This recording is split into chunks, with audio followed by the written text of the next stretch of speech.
আসসালামু আলাইকুম। সুপ্রিয় শিক্ষার্থীবৃন্দ, জাহিদস লার্নিং হাবের পক্ষ থেকে তোমাদের সবাইকে স্বাগতম। সপ্তম শ্রেণীর বাংলা বইয়ের গদ্যাংশ কাবুলিওয়ালা গল্পের গুরুত্বপূর্ণ বর্ণনামূলক প্রশ্নোত্তর নিয়ে আজকের এই ভিডিও ক্লাসটিতে আলোচনা করব। সম্পূর্ণ ভিডিও ক্লাসটি মনোযোগ সহকারে দেখার চেষ্টা করো এবং আমাদের চ্যানেলে যদি নতুন হয়ে থাকো তাহলে চ্যানেলটি সাবস্ক্রাইব করে পাশের বেল আইকনটি বাজিয়ে দাও। তাহলে চলো আজকের ভিডিও ক্লাসটি শুরু করা যাক। প্রশ্ন ১, কৈলাসবাসিনীর সঙ্গে সঙ্গে আমার ঘরের আনন্দময়ী পিতৃভবন অন্ধকার করিয়া পতিগৃহে যাত্রা করিবে।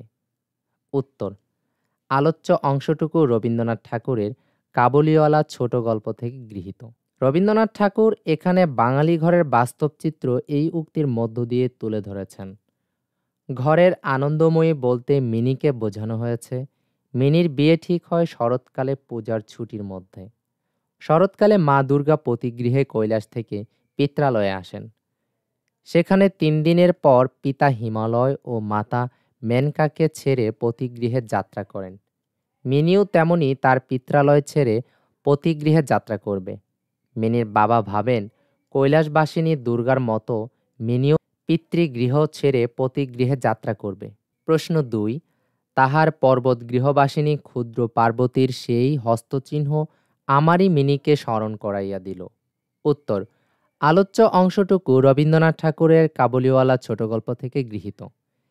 এখানে রহমত কাবুলিওয়ালার মেয়ের ভুসিমাখা হাতের চিহ্ন দেখে মিনির বাবার মিনির কথা মনে করিয়ে দেয়। এখানে সে বলতে মিনির বাবা কাবুলিওয়ালা জেল থেকে সে মুক্তি পেয়ে যেদিন মিনির বাড়িতে আসলো সেদিন ছিল মিনির বিয়ের দিন। সে মিনির জন্য কিশমিশ বাদাম নিয়ে আসে। মিনির বাবা যখন বলেন আজ বাড়িতে কাজ আছে, আজ তার কারো সঙ্গে দেখা করা যাবে না, তখন কিশমিশ বাদামগুলি বের করে মিনিকে দেওয়ার জন্য দিলে মিনির বাবা তার টাকা দিতে চাইলেন। তখন কাবুলিওয়ালা টাকা না নিয়ে মিনির বাবাকে বলল, আপনার যেমন একটি লড়কি আছে তেমনি আমার এক দেশে পরকি আছে। তখন সে তার মেয়ের ভুসা মাখিয়ে হাতের চিহ্ন নেওয়া কাগজটিকে দেখালে মিনির বাবার চোখ ছলছল হয়ে আসলো। তখন মিনির বাবা তার হৃদয়ের কথা বুঝতে পেরেছিলেন।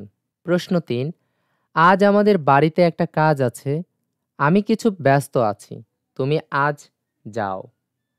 উত্তর, আলোচ্য অংশটুকু রবীন্দ্রনাথ ঠাকুরের কাবুলিওয়ালা গল্প থেকে গৃহীত। কাবুলিওয়ালা জেল থেকে মুক্তি পেয়ে মিনিকে দেখার জন্য তার বাড়িতে আসে, তখন মিনির বাবা এই উক্তিটি করেছিলেন। কাবুলিওয়ালা জেল থেকে মুক্তি পেয়ে মিনিকে দেখার জন্য তাদের বাড়িতে আসে। মিনির বাবা জেল ফেরত আসামি দেখে প্রথমত বিরক্ত হন। মনে মনে ভাবতে লাগলেন, আজিকার এই শুভ দিনে এই লোকটা এইখান হইতে গেলেই ভালো হয়।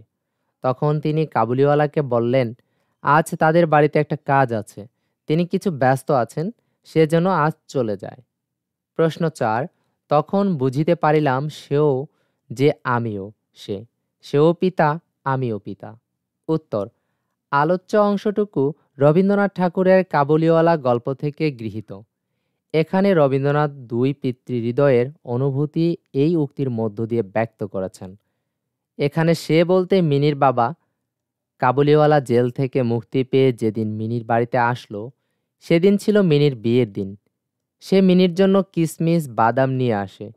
মিনির বাবা যখন বললেন আজ বাড়িতে কাজ আছে, আজ তার কারো সঙ্গে দেখা করা যাবে না, তখন কিশমিশ বাদামগুলো বের করে মিনিকে দেওয়ার জন্য দিলে মিনির বাবা তার টাকা দিতে চাইলেন। তখন কাবুলিওয়ালা টাকা না নিয়ে মিনির বাবাকে বললেন, আপনার ঘরে যেমন একটি লড়কি আছে তেমনি তার দেশেও পরকি আছে। তখন সে তার মেয়ে ভুসা মাখিয়ে হাতের চিহ্ন নেওয়া কাগজটি দেখালে নির্নির বাবার চোখে ছলছল হয়ে আসলো। তখন মিনির বাবা তার হৃদয়ের কথা বুঝতে পেরেছিলেন। ৫, রহমত একটা অনাবশ্যক চন্দ্রবিন্দু যোগ করিয়া হাসিতে হাসিতে উত্তর করিল হাতি।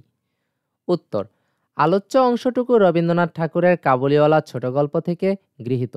মিনি যখন জিজ্ঞেস করত কাবুলিওয়ালাকে তার ঝুলির মধ্যে কি আছে, তখন রহমত হাতি বলতো, তাই এখানে ব্যক্ত করা হয়েছে। ৫ বছরে মিনির সঙ্গে বন্ধুত্ব হয় আফগানিস্তান থেকে আগত কাবুলিওয়ালার। সে মিনির মধ্যে তার মেয়ের ছবি দেখত, তাই মিনির জন্য বাদাম কিশমিশ নিয়ে তাদের বাড়িতে আসতো। মিনি কাবুলিওয়ালার ঝুলির ভেতরে কি আছে জানতে চাইলে কাবুলিওয়ালা একটা অনাবশ্যক চন্দ্রবিন্দু যোগ করে বলতো, হাতি।